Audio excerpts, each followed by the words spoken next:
Alexander Hamilton. The name is Alexander Hamilton. Can't place the face, you've seen it grace the 10. And now his face is in the news again.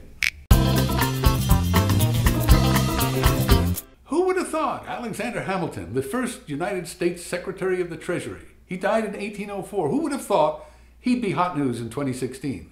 And I'm not talking about Lin-Manuel Miranda's brilliant Broadway show, the show where Mike Pence heard directly from the stage from the actor playing Aaron Burr.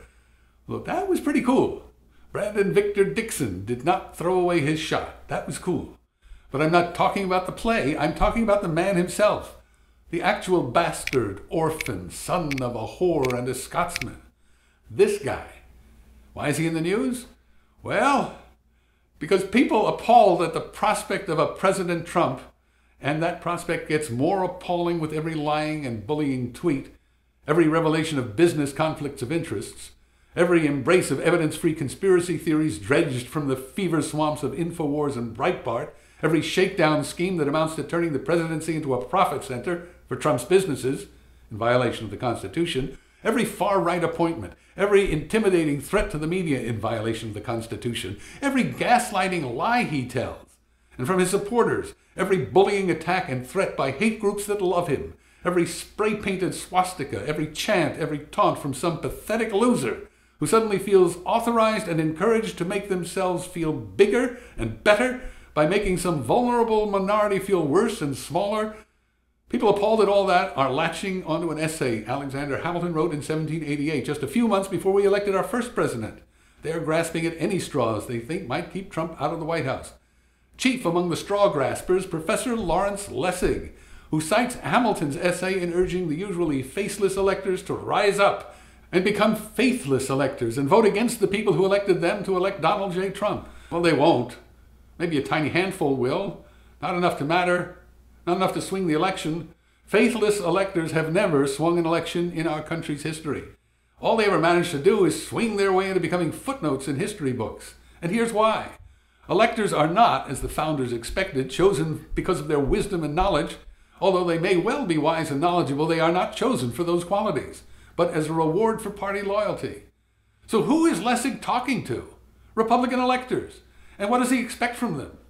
If Lessig expects Republican Party electors to do what the Republican voters wouldn't do, what the Republican chairman wouldn't do, what the Republican National Committee wouldn't do, what the Republican National Convention wouldn't do, what the Republican Speaker of the House wouldn't do, what the Republican Leader of the Senate wouldn't do, if Lawrence Lessig expects Republican electors to somehow, somewhere, someway muster the courage and integrity to say no to Trump, well, I'd like to have a little of what he's smoking. You know, it's legal in my state. Even Mitt Romney, who made a powerful, principled speech denouncing Trump last March, even Mitt Romney made a pilgrimage to Trump Tower for a job interview, and Romney got a call back. Romney's hopeful now. Lessig writes that the electors were meant as a safety valve or a filter to correct the vote of the people. No, they weren't. That's not how Hamilton saw them. He didn't view the electors as a court of appeals to pass judgment on how the people voted. Hamilton wanted the electors voting instead of the people.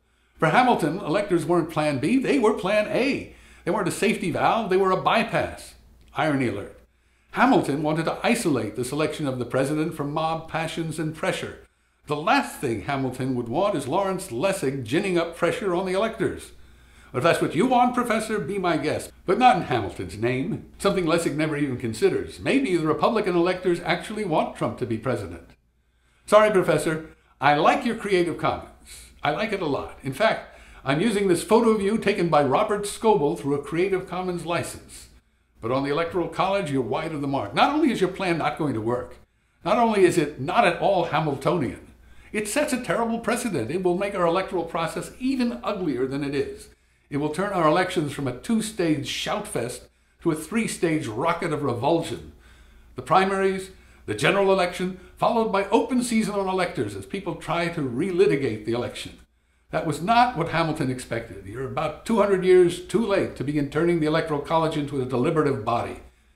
I desperately wish we could avoid the awful ordeal of having a President Donald J. Trump. I think it'll be a disaster. I think it's already a disaster. But pressuring electors won't do anything to keep him out of office, and it will leave a bigger mess for our future elections. Do you have any other ideas, Professor? I'm listening. Until next time, I'm Mikola. Let me thank everyone who welcomed me back. Great hearing from you. Keep those comments coming. This is not part 2 of my series on the Electoral College. I'm still working on that. It will be here when done. Here's part 1 of the series. See ya.